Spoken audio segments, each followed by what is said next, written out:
Bismillah, alhamdulillah, wassalatu wassalamu ala rasulillah. Patepang deui dinten ieu dinten Jumaah kaping 28 November 2025, masih dina surat Isra ayat ke-84. A'udzubillahi minasyaitonirrajim. Bismillahirrahmanirrahim. Wa ma mana'a jeung moal aya nu bisa ngahalangan atawa ngalarang, mamnu tegesna annasa ka hiji jelema, moal aya nu bisa ngalarang ka hiji jelema ayu minu kana yen eta jelema teh geus lebet keimanan kana dirina, geus panceg imanna, moal aya nu bisa ngalarang atawa ngahalangan upami jalma tos iman tos Islam. Idjaahum samangsa-mangsa atawa nalika tatkala jaahum datang ka itu jama-jama naon huda tegasna hidayah pituduh ti Allah. Moal anu tiasa ngahalangan upami jalma tos kenging hidayah. Illa kajaba itu jama-jama duraka anu ngabangkang ka Allah jeung Rasulna, eta pasti nyarita kieu. Angkolu kana yen bakal nyarita itu jama-jama nyaritana teh kieu. Aba'asallahu, nah Allah tu make ngirimkeun cenah, atawa aba'asa, nah make ngirimkeun Allahu Gusti Allah basyaron saurang jelema rasulan, jadi rasul, jadi utusan. Aneh make ku jelema atuh ku malaikat we cenah langsung ti langit, ceuk eta jelema-jelema anu membangkang, anu musyrik, anu teu iman. Kul langsung dijawab ku Allah ngalangkungan Kangjeng Rasul. Kul bajakeun ku anjeun Muhammad.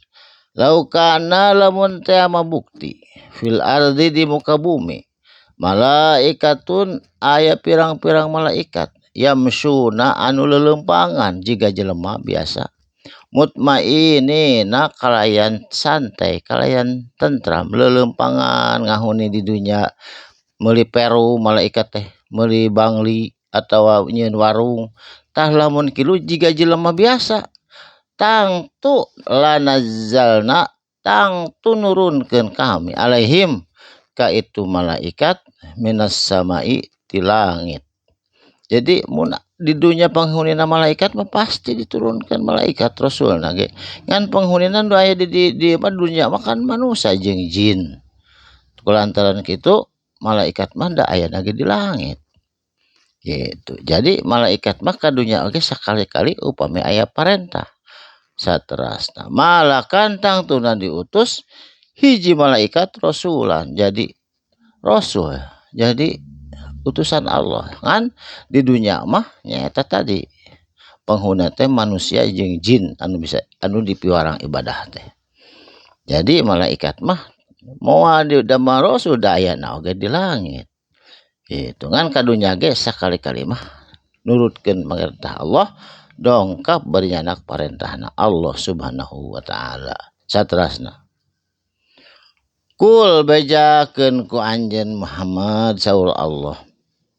Lamun rek ngabangkang wae, lamun rek teu ngarti wae, teu daek wae iman, kafa cukup pikeun anjeun Muhammad billahi ka Gusti Allah hungkul syahida anu jadi saksi. Saksi naon baini wa bainakum antara kami jeung anjeun jeung umat-umat anjeun.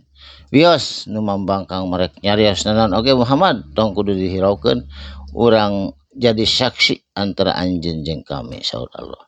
Innahu sanyana ari itu Gusti Allah kana bukti Allah bi ibadihi ka hamba-hambana Allah sadayana nu aya di muka bumi khabirom basiro, khabiron anu maha waspada, anu maha nguasai, anu maha taliti tinu alit teu kaageng, basiron jeung Allah anu maha ningali.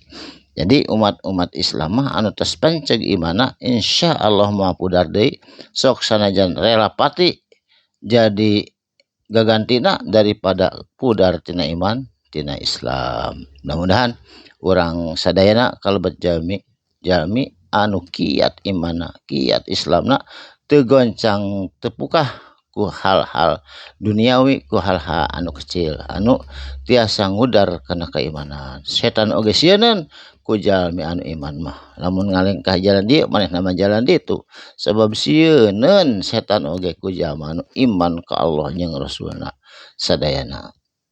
Rupina alhamdulillah dinten ieu dinten Jumaah, muga-muga ieu Jumaah teh insyaallah Jumaah barokah kalayan. Patebang deui insyaallah enjing dina Sabtu dina waktos sareng gelombang anu sami. Barakallahu li wa lakum. Muga aya mangpaatna sakalimah dua kalimah. Shadaqallahul adzim. Wassalamualaikum warahmatullahi wabarakatuh.